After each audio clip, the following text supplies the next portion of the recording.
ಬೆಂಗಳೂರಲ್ಲಿ ಹುಸಿ ಬಾಂಬ್ ಕರೆ ಮಾಡಿದ್ದ ಚಾಲಾಕಿ ಮಹಿಳೆ ಅರೆಸ್ಟ್ ಆಗಿದ್ದಾಳೆ. ತಮಿಳುನಾಡು ಮೂಲದ ಟೆಕ್ಕಿ ರೆನೆ ಜೋಶಿಲ್ವಾ ಬಂಧಿತ ಆರೋಪಿ. ಹುಸಿ ಬಾಂಬ್ ಕರೆ ಮಾಡಿದ್ದ ಚಾಲಾಕಿ ಮಹಿಳೆ ಅರೆಸ್ಟ್ ಆಗಿದ್ದಾಳೆ. ತಮಿಳುನಾಡು ಮೂಲದ ಟೆಕ್ಕಿ. ಬೆಂಗಳೂರಿನ ಉತ್ತರ ವಿಭಾಗದ ಸೆನ್ ಪೊಲೀಸರ ಕಾರ್ಯಾಚರಣೆಯಲ್ಲಿ ಈಕೆಯನ್ನ ಅರೆಸ್ಟ್ ಮಾಡಲಾಗಿದೆ. ಅಹಮದಾಬಾದ್ ಕೇಂದ್ರ ಕಾರಾಗೃಹದಲ್ಲಿ ಇದ್ದೇ ಬಾಂಬ್ ಬೆದರಿಕೆ ಹಾಕಿದ್ದು. ಬೆಂಗಳೂರಿನ 7 ಶಾಲೆಗಳಿಗೆ ಬೆದರಿಕೆಯ ಮೇಲನ್ನ ಕಳಿಸಿದ್ಲು ಈಕೆ. ಗೇಟ್ ಕೋಡ್ ಅಪ್ಲಿಕೇಶನ್ ಬಳಸಿ ನಂಬರ್ ಅನ್ನ ಪಡಿತಾ ಇದ್ದಂತ ಮಹಿಳೆ. 7 ವಾಟ್ಸ್ಆಪ್ ಖಾತೆಗಳನ್ನ ಬಂಧಿತ ರೆನೆ ನಿರ್ವಹಣೆ ಮಾಡ್ತಾ ಇದ್ರು.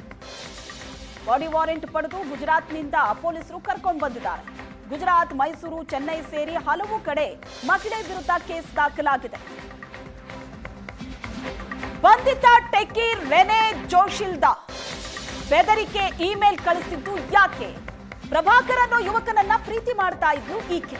ಪ್ರೀತಿ ನಿರಾಕರಿಸಿದ್ದಕ್ಕೆ ಆತನ ಇಮೇಲ್ ಅನ್ನ ಬಳಸಿಕೊಂಡು ಈಕೆ ಬೆದರಿಕೆ ಹಾಕ್ತಾ ಇದ್ದು.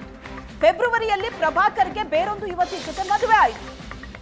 ಹೀಗಾಗಿ ಪ್ರಭಾಕರ್ನನ್ನ ಸಂಕಷ್ಟಕ್ಕೆ ಸಿಕ್ಕಾಕ್ಸೋದಕ್ಕೆ ಟೆಕ್ಕಿ ರೆನೆ ಆತನ ಇಮೇಲ್ ಬಳಸಿಕೊಂಡು ಈ ರೀತಿ ಬೆದರಿಕೆ ಹಾಕಿತ್ತು. ಅಹಮದಾಬಾದ್ ಮೋದಿ ಸ್ಟೇಡಿಯಂಗೂ ಕೂಡ ಹುಸಿ ಬಾಂಬ್ ಕರೆಯನ್ನ ಮಾಡಿದ್ರು, ಇಮೇಲ್ ಕಳಿಸಿದ್ಲು ಈಕೆ.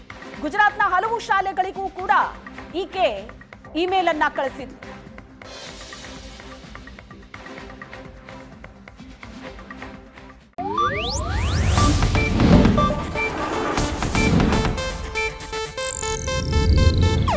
ಇದು ಏಷ್ಯಾನೆಟ್ ನ್ಯೂಸ್ ನೆಟ್ವರ್ಕ್ ಪ್ರಸ್ತುತಿ.